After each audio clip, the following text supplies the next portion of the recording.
आजी किती गेली शेती पाण्यात? सगळी भरपूर गेली, सगळी गेली. 5 एकर होती तेवढी गेली. पाण्यात गेलं सगळं. काय लावलं होतं शेतात? पळा कापूस होता सगळा. हा, कापूसच होता सगळं, काही नव्हतं दुसरं. सगळं पाण्यात गेलं. सगळं पाण्यात गेलं. खर्च गेला सगळा. खर्च पाणी सगळं डुबलं. आता तुम्हीच माय बाप, तुम्हीच सगळं काय करायचं तर करा. हे अश्रू सरकारने लक्षात घेतले पाहिजेत आणि खरंच आज शेतकऱ्याला धीर देणं गरजेचं आहे. रडू नका आजी, मदत होईल, काही ना काहीतरी मार्ग निघत असतो काही ना काही. लहान लहान लेकरं तर मुलं गेलेत मरून, लहान लहान लेकरं काय खातात? असं झालं ना, त्यांना इथं राहायला जागा नाही तर ते गेलेत तिकडे गावगाव, आणि इथं येतात तर कसे काय खाते ना आता ते काय करतात काम? काहीच नाहीत करीत. अजून लहान लहान आहेत. लहान लहान लेकर हां, लहान लहान शाळेत जातात. जाते तर काय 7वीला 8वीला 9वीला. तुम्ही सांभाळताय त्यांना? हा, म्हणून बघितलं ना शेतात तर त्याच्या मला आला तर मग चांगलं झालं. मुलगी गेले ना दोन्ही मुलं. हा, अरे दोन्ही गेले. आज तुम्हीच बघतायत सगळं हे सगळं. आता काय करा, जवळ जेव्हा आहे तेव्हा बघ ना, भाग आहे ना. पाठीमागं त्यांना देव राखू. तुम्ही अजून काम करत होता शेतात? नाही, कामाला आता आपल्याला होत नाही बाबा, गुडघे गेले माये. पोरं सोरत आपले करतात, हे मंजुरी ते सगळे लावून येत जावाय घेतात, आपले करतात बेलापूर करून ते आपलं भाग येतात ऊस तोडून. हा, हे जावायत. अच्छा अच्छा. लेखन जावाय आणि बाकीचे लेकी तिकडे येतात, हे छत जवळ. बर. हा, आता कसं सांभाळ करणार आहेत लेकरांचा? एवढं सगळं नुकसान झालंय. आता काय करा बरं भाऊ, आता आम्ही आम्हाला जेवढं कळतं तेवढं आम्ही बोलतात. आता आमच्याच्यानं काय होणार आहे? सरकारने मदत केली पाहिजे असं वाटतंय. हा, मग मी तेच म्हणलं. आलं का तुमच्याकडे? कोणीच नाही. आता तुमचीच बारी पहिली. हा, कोणी नाही आलं. कोणीच आलं नाही. हा, उगाच काय म्हणावं, हे आलं आणि ते आलं, उगाच बरं आहे, कशाला सांगायची माय. तुम्हीच आलात तेवढं. बरं, खचून जाऊ नका, काळजी घ्या, काही नाही होणार. आमचे लेकरं बाळाला खायला पियाला असलं म्हणजे त्यांना तर बळ येते ना कामात. धीर धारा थोडा होत असतंय, दुःख निघून जात असतं. हा, तेच ना. बरं, पोरं गेलेत, अरे जाबाई बेकच संभळतात. पोरं गेले आपल्या आपल्या बुली बुली बुली कमीत येत तिकडे करतात, खात्यात. अच्छा, जावाय आणि लेक सांभाळतात. हा, बरं बरं. हा, त्यांच्याच आसराला राहते इथं. ती मोठ्या लेकीचं वावर ते गेलं एक, ती मुंबईला राहते, ती इथं नाही. हे कोण येतं? हे जावाय. तुम्हीच सांभाळताय सगळं. तर खरंच वाईट झालंय खूप. आज मी बीड जिल्ह्यातील गेवराई तालुक्यातील धारवंटा या गावात आहे आणि धारवंटा गावातील शेतकऱ्याच्या बांधावर आहे. आता बांधावर म्हणण्यापेक्षा मी तुम्हाला वाटत असेल एखाद्या नदीमध्ये उभा आहे, परंतु अक्षरशः ही मागचे जे पाणी दिसतंय तुम्हाला, ही कुठली नदी नाही आहे. शिंदफणा नदीपासून 1 किलोमीटर अंतरावरचं शेत आहे आणि इथंच या शेतामध्येच यांचे घर वगैरे आहेत आणि संपूर्ण पाण्यामध्ये शेती गेलेली आहे. आता शेतकऱ्यांच्या भावना काय आहेत आपल्याला जाणून घ्यायचं आहे. काय नाव आहे तुमचं? आसाराम चांगदेव गाडी. बरं, काय सांगाल, कधीपासून पाऊस सुरू आहे? 6-8 दिवस झाले पाऊस चालू आहे. ते आमची सगळी शेती नुकसान झाली, जवळजवळ 4-5 लाखाची नुकसान झाली. आम्ही आता आत्महत्या केल्याशिवाय राहत नाही, आमचं काहीच राहिलं नाही शिल्लक. किती शेती आहे तुमची सगळी?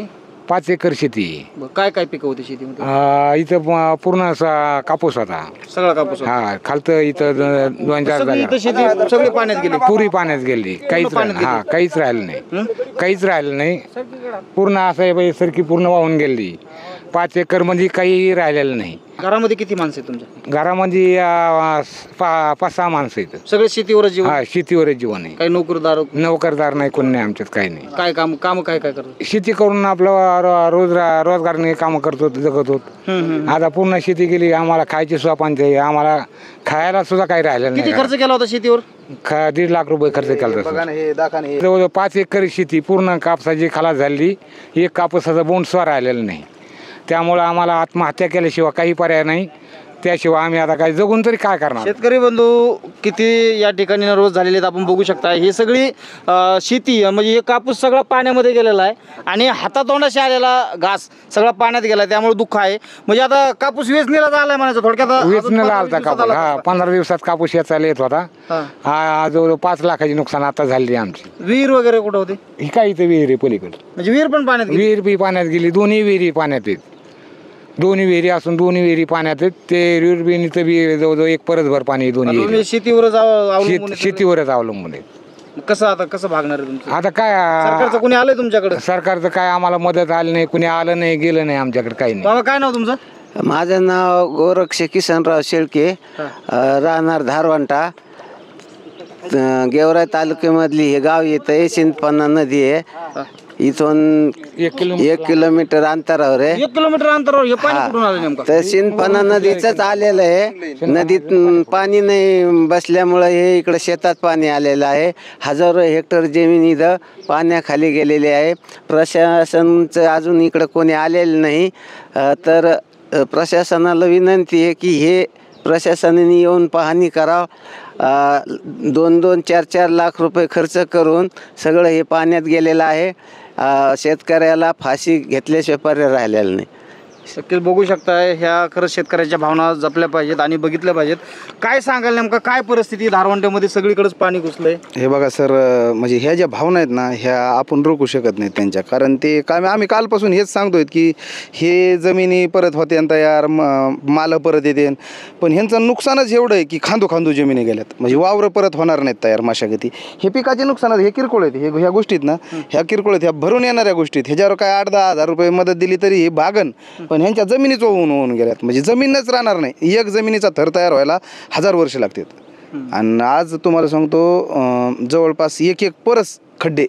आता हे कल्याणजीदा नावाचं शेत आहे इकडे, कल्याणजीदाचं, तिकडे जाता येत नाही.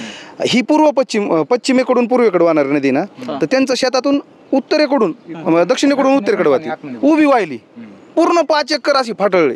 काहीच राहिलं म्हणजे अशा कुणाच्या काय वेद नाहीत आणि काय सांगायला हे नाही. आता हे तुम्हाला वाटतं हे पात्र आहे, हे पात्र नाही.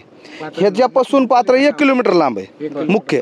आणि इकडं महादेव बाप्पा पुरी ही तर म्हणजे आता समजा पर्टिक्युलर आपण ह्यांची मुलाखत घेतली ना, हे असं नुकसान धारवंट्यातल्या सगळ्या म्हणजे A to Z ज्यांची शेतं इकडे येतं प्रत्येक शेतकऱ्याचे असेल. कारण सगळ्यांची शेतं इकडे भीत आणि काही वर पण आहेत. ते थोडंफार मुरमाडाच्या शेतात थोडंफार तेवढंच राहीन, पण हे खांदू गेलं. आता बघा ना तुम्ही, ह्याच्या दोरड्या आलेल्या आहेत, ह्याला पाते किती येतं.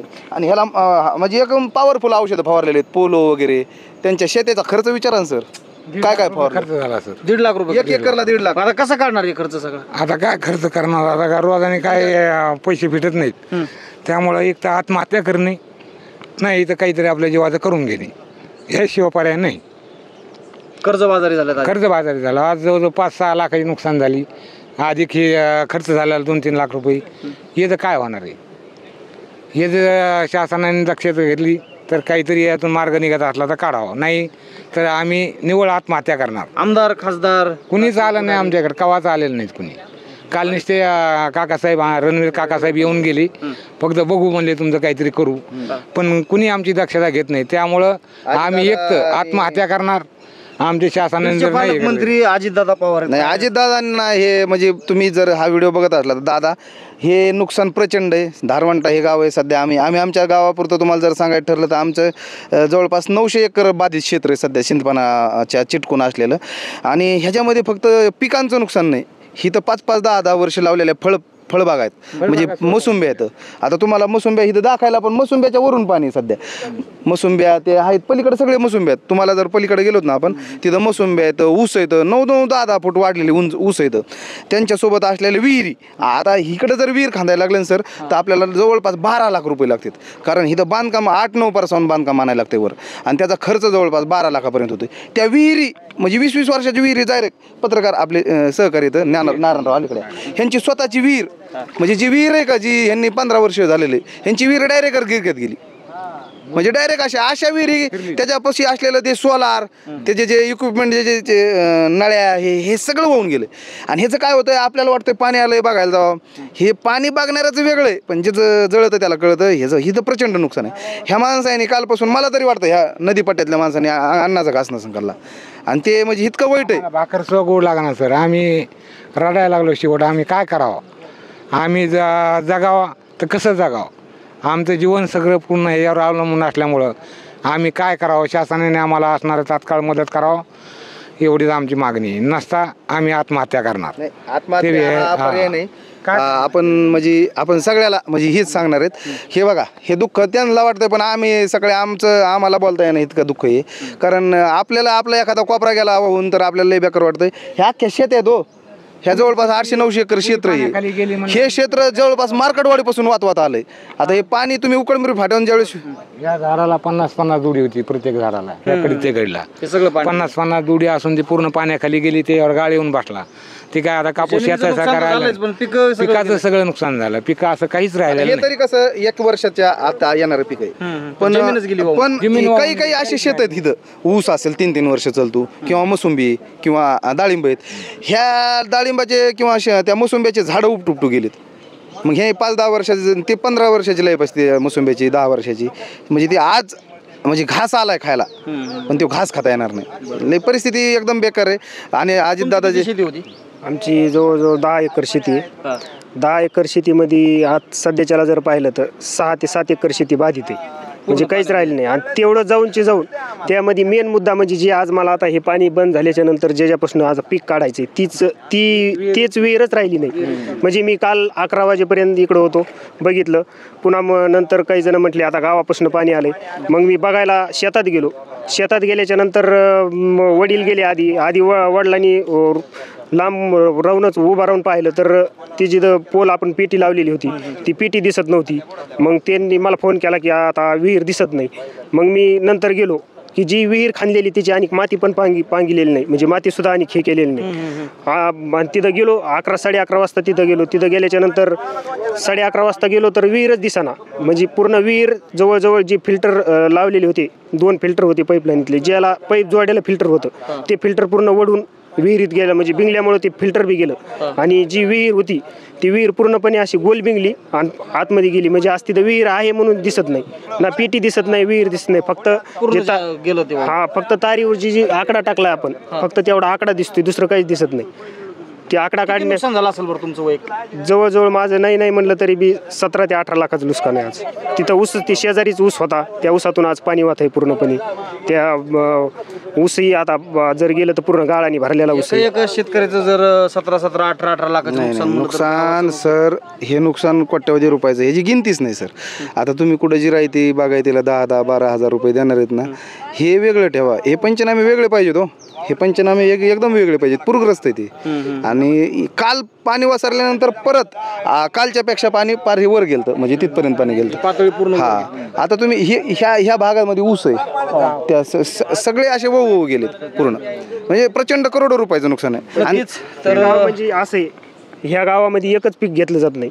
ह्या गावामध्ये काही जण मोसंबीचं पीक घेतात, काही जण पपईचं पीक घेतात, काही जण तुतीचं पीक घेतात. म्हणजे प्रत्येक वेगवेगळं असं पीक ह्या फळबागावर जास्त अवलंबून हे गाव आहे. आणि ह्या गावाची सर्वात मोठी आजच्या ह्या जर घडीला पाहिलं तर ज्या फळबागा जगवायच्या त्यांच्या आज विहिरी गेलेल्या आहेत. आणि दुसरी गोष्ट की जी काही जो आज जो काही पैसा येणार आहे तो पैसा सुद्धा त्या फळबागापासून जी फळ तोडायचं होतं आज त्यांचं काहींचं फळ आणि त्या झाडाला तसंच आहे, मग ते सुद्धा तोडलेलं नाही. एका महादेव ढेरे नावाचे शेतकरी आहेत ना, मसू ढेरे, महादेव ढेरे, त्यांची जवळपास 5 लाखाचा बाग तोडायला आलेला होता. आता ते तोडता येणार नाही आणि ते म्हणजे साडणार ना ते माल. असं की अगणित नुकसान आहे. तुम्ही जर 2 दिवसांनी रिपोर्टिंग करायला आले आणि हे जर कोरडं झालं मग तुम्हाला खरंच दिसेल. हे आता तुम्हाला दिसतंय ना, हे नदीसारखं दिसतंय. ह्या जमिनी आहेत एकदम कसदार जमीन आहेत, कसदार. आता पलीकडे मांगदरे शेत आहेत, त्याच्या पलीकडे पुरीचे आहेत. आपण ज्यावेळेस तिकडे जाऊ ना त्यावेळेस बघा तुम्ही पूर्ण पट्टे आहेत. नक्कीच. तर बघू शकता एवढं प्रचंड नुकसान या ठिकाणी शेतकऱ्याचं झालेलं आहे. आणि शेतकऱ्याच्या जीवावर संपूर्ण देश चालतो, संपूर्ण जग हे शेतकऱ्याच्या जीवावर अवलंबून आहे. मात्र आज शेतकरीच असा अडचणीत सापडत चालला आहे. त्यामुळे सरकारने भरीव निधी त्यांना दिला पाहिजे आणि मदत केली पाहिजे, कारण ही कधी भरून न येणारी नुकसान आहे. कारण नुसतं कापूस जरी आपण म्हणलं, एका शेतकऱ्याचं 5-5 लाखाचं कापसाचं पिकाचं नुकसान आहे, परंतु याबरोबरच 20-20, 25-25 लाख एकर किमतीच्या जमिनीत 25 लाख रुपये 1 एकर जमीन घ्यायला लागते. आणि अशा 4-4, 5-5 एकर जर जमिनी पाण्यामध्ये वाहून गेल्यात, नुसतं पाणीच नाही तर पूर्ण जमिनी खादू गेल्यात असं ते सांगतायत. आणि एवढं मोठं प्रचंड नुकसान झालं आहे. याबरोबरच 25-20 लाख रुपये किमतीची विहीर असेल, त्यासोबत पाईपलाईन असेल, मोटर असेल, हे सगळं पाण्यात गेलं आहे. त्यामुळे शेतकऱ्याकडे आता काहीच राहिलं नाही. आणि हा या ठिकाणचा शेतकरी हवालदिल झाला आहे. आणि काका तर म्हणले की आता आत्महत्याशिवाय पर्याय नाही, पण आत्महत्या हा पर्याय नसतो कुठल्याच परिस्थितीवर.